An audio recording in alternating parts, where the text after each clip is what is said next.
A paz do Senhor Jesus, meu povo, nação santa, sacerdócio real, noivo de Cristo, sejam muito bem-vindos, seja muito bem-vinda a mais um vídeo deste canal. Depois de mais ou menos quase 2 anos sem vídeos, voltei, parei de procrastinar e hoje, como novidade, vou trazer para vocês um bloco em que lá no Instagram eu abri uma caixa de perguntas e perguntei pro pessoal mandar algumas dúvidas, perguntas para mim estar respondendo. Então achei por bem fazer um vídeo, já que tinha muita pergunta, achei por bem fazer um vídeo para a gente estar conversando, tá bom? Então, editor, solta aí a intro em nome de Jesus, ô glória!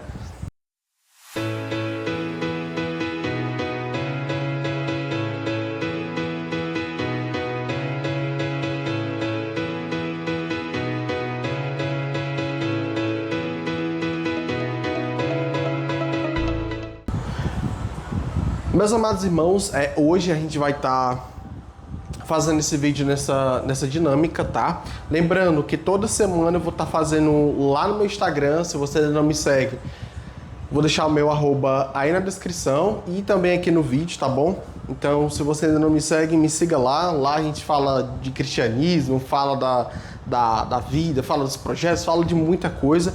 Então, seja muito bem-vindo em nome de Jesus. Meus irmãos, hoje já estou aqui com as perguntas na mão, tá bom? A primeira pergunta que eu recebi é: qual livro da Bíblia você recomenda para quem está começando? Tá. Meus amados irmãos, quando eu aceitei Jesus, bem antes, no caso de aceitar Jesus, eu comecei lendo a Bíblia pelos evangelhos, tá bom?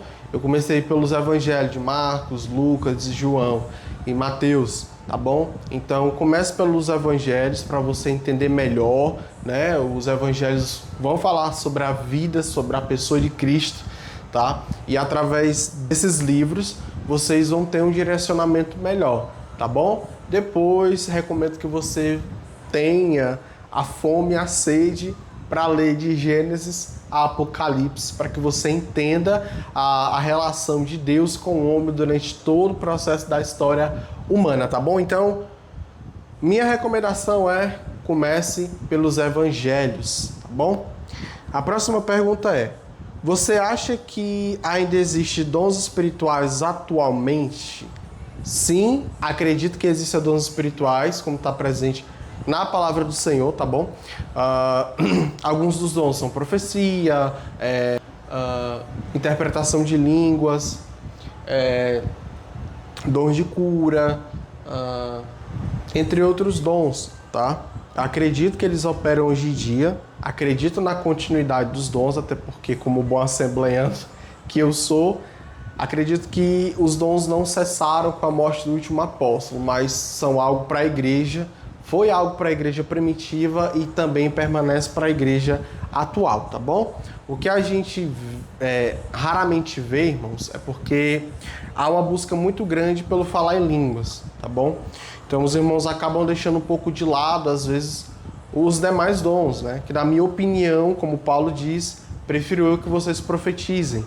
Profetizar, é claro, com temor, temperança, com seriedade, porque há muitos falsos profetas por aí, a gente vê isso até no TikTok, tá bom?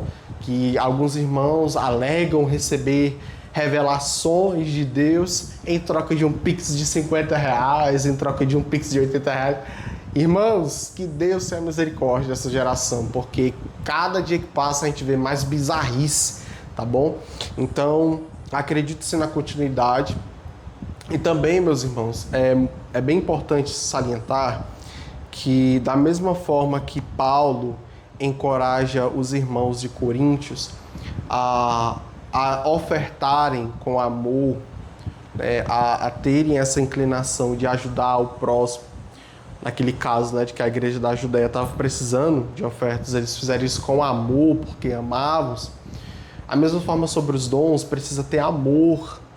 A congregação precisa estar em uma busca sincera, precisa estar vivendo o verdadeiro evangelho, para que o Senhor se manifeste, até porque na ausência do amor, línguas cessarão, profecias cessarão.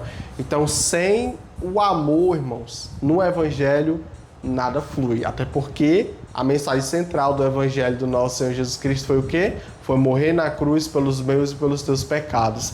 Amém? Próxima pergunta, meus irmãos. Você acredita que Jesus pode voltar a qualquer momento? Sim, acreditamos na doutrina da iminência, tá bom? A doutrina da iminência a gente leva como base aquela passagem que Jesus fala, vocês fiquem atentos, porque vocês não sabem nem o dia e nem a hora que há de vir o Filho do Homem. Então o Senhor pode vir a qualquer momento, por isso que a gente precisa estar com a vida consagrada, lavada, remida no sangue de Jesus, para que a gente não seja pego de surpresa, não é mesmo? Precisamos ter uma vida contínua com Deus, uma vida de sinceridade com Deus, para que quando a trombeta soar, a gente venha a ser arrebatados nos ares para nos encontrarmos com o Senhor. Amém? Próxima pergunta. Qual pregação mais marcou sua vida? Eu vou falar de uma pregação que mais marcou minha vida, foi a pregação da cruz. Porque sem ela eu e nem você estaremos aqui. Mas se tratando de pregações de irmãos na internet, eu gosto muito do pastor Luciano Subirá. Tem um vídeo dele, um vídeo que ele fez, Até que Nada Mais Importe. E essa pregação, assim, falou muito comigo, falou muito ao meu coração. Através da pregação, algumas dúvidas saíram, né, foram sanadas. E dou graças a Deus pela vida dele. Então essa foi uma das muitas pregações, mas essa tem um local reservado no meu coração, tá bom? Qual conselho você dá para quem está iniciando a liderança de jovens? Meu primeiro conselho: ore, apresente ao Senhor. Se você já for casado e estiver, né, recebido esse ministério, ore ao Senhor. E também tenha conversa com os jovens, se aproxime dos jovens, tenha um relacionamento com eles, porque não adianta nada você ordenar, mandar, sendo que você não criou ali uma amizade com eles, um relacionamento com eles. Foque em oração, foque em palavra, também tenha momentos de entretenimento, mas acima de tudo, palavra, um momento de intimidade. Ore para que eles venham entender o que significa viver com Cristo. Também se tratando sobre relacionamento, converse, tenha durante o seu ministério essas conversas sobre relacionamento, sobre como ter um relacionamento saudável, como que eu quero no futuro ter um relacionamento saudável. Então trate esses assuntos com ele, mas o principal, coloca aos pés do Senhor, que ele vai te usar para a glória de Deus. Amém? Como você interpreta Mateus 24 sobre os sinais da vinda de Cristo? Mateus 24, meus irmãos, eu interpreto como sendo algo para os judeus, tá bom? Não a parte que Jesus volta. Claro, também os judeus vão fazer parte da volta de Jesus, mas dos elementos presentes, da grande aflição, da grande tribulação, todos os elementos ali apontam para um período da grande tribulação, da qual, né, foi mencionada através do profeta Daniel e também através do próprio Cristo, que ele vai falar que os tempos que viriam seriam tempos de grande aflição, da qual nunca e jamais vai haver na humanidade. Então vai ser um período de muita tribulação, de muita perseguição. Então ali eu interpreto como sendo algo para os judeus, tá bom? E para os ímpios que não tinham relacionamento com Deus, que não faziam parte do corpo de Cristo, tá bom? Então, os sinais ali é um sinal para Israel, porque, como os irmãos sabem, os irmãos que estudam escatologia, quando o anticristo tiver conseguido erguer o terceiro templo, quando entrar no Santo dos Santos, ele vai profanar o Santo dos Santos, e aí ele vai se autodeclarar Deus. Aí nisso que ele se autodeclarar Deus, os judeus não vão gostar nada dessa declaração dele. Ele vai romper o acordo de paz que ele fez com os judeus, né? E quando ele romper esse acordo de paz, ele vai começar a perseguir os judeus, né? Então tal que lá mais à frente, todos eles vão estar lá no Vale de Megido, né? E ali vai se cumprir a profecia, se não me engano, que está em Jeremias, da qual eles iriam clamar ao Senhor, a Jeremias ou a Zacarias, tá bom? Eles iriam clamar ao Senhor, e quando eles clamassem o Senhor, bendito que vem, em nome do Senhor, hosana nas alturas, Jesus vai rasgar o céu de glória, vai descer para resgatar os remanescentes, tá bom? Próxima pergunta. Se Deus ama todos, por que existe o inferno? Tá. Deus ama todos porque Ele entregou o seu Filho para que todo aquele que nele crê não pereça, mas tenha a vida eterna. Então Deus ama todos? Com certeza. Porém, Deus compactua com o pecado de todos?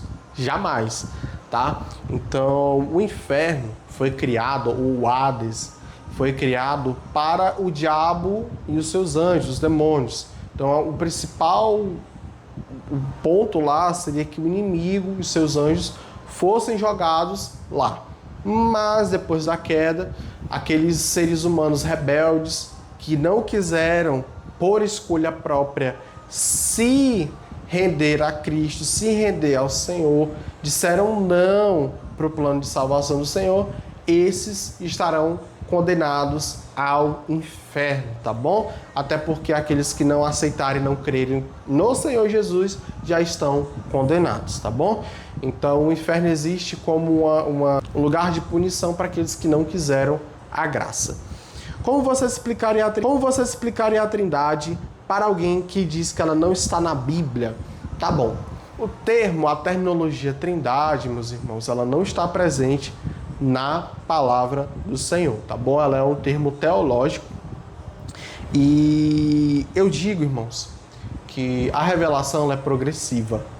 As manifestações do Antigo Testamento, de teofanias que a gente chama, que sempre aparecem 3 pessoas. Se vocês observarem, quando o Senhor foi conversar com Abraão para dar a notícia de que Sara teria um menino, né? Teria o seu filho, foram 3. Uma teofania.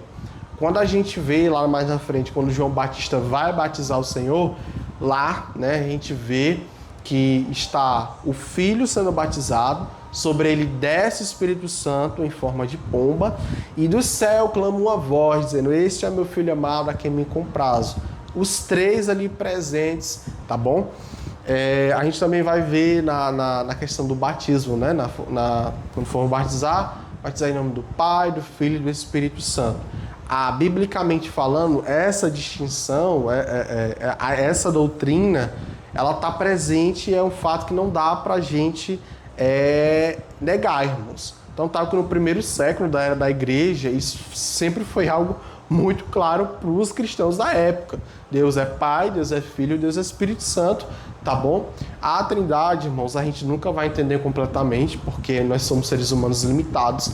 Não tem como a gente entender um Deus grandioso, um Deus que é grandioso através da nossa mente pequena, das nossas limitações.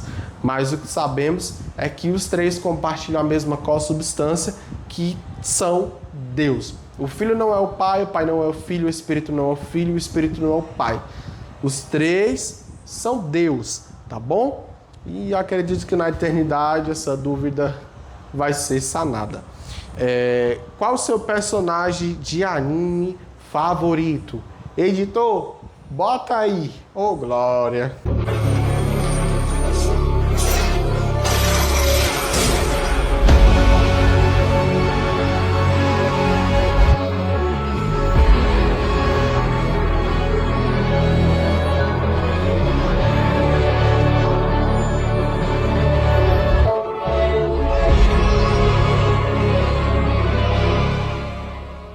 Satoru Gojo, meus irmãos, ele é o meu personagem de anime favorito, tá? O honrado, né? O homem que nasceu com as técnicas do Rekugado, ilimitado, tá bom? Os irmãos aí que gostam de anime também. Não é pecado assistir anime não, tá, irmãos? Desde que não tenha elementos que sejam profanos, tá? Que venham ferir o coração de Deus, né? Animes blasfemos. Então, meu personagem favorito é o Satoru Gojo de Jujutsu Kaisen, tá? Quem eram os filhos de Deus em Gênesis capítulo 6? Os filhos de Deus ali em Gênesis capítulo de número 6 são descendentes de Sete, tá bom? Sete foi um filho que Adão e Eva tiveram depois que Caim matou o seu irmão Abel. Então, de Sete vem a geração dos filhos de Deus, a geração justa, né? Enquanto você vê Caim como a geração iníqua. Então, os filhos de Deus ali não são anjos, tá? Porque anjo, meus irmãos, não tem a capacidade de se procriar com seres humanos, não faz o menor sentido ali. Então, esses filhos de Deus são a geração de Sete, a geração que era fiel a Deus, mas que infelizmente acabou se deixando levar por conta da beleza dos filhos dos homens, tá bom? Meus amados irmãos, essas foram as perguntas, tá bom? Eu vou abrir na próxima semana mais caixinha de perguntas para vocês estarem fazendo e eu estarei publicando o vídeo aqui nessa pegada, tá bom? Desde já que Deus abençoe os irmãos. Não esqueça, se você ainda não está inscrito, inscreva-se aqui abaixo, não custa nada, é 0800. Se você ainda não deu o seu like, deixe seu like, me siga nas redes sociais, tem o TikTok também, tá? O TikTok é Servo do Rei, tá bom? No Instagram é Servo do Rei Oficial. Então, desde já, que o Senhor Deus abençoe a vida dos irmãos e até o próximo vídeo, em nome de Jesus. Amém.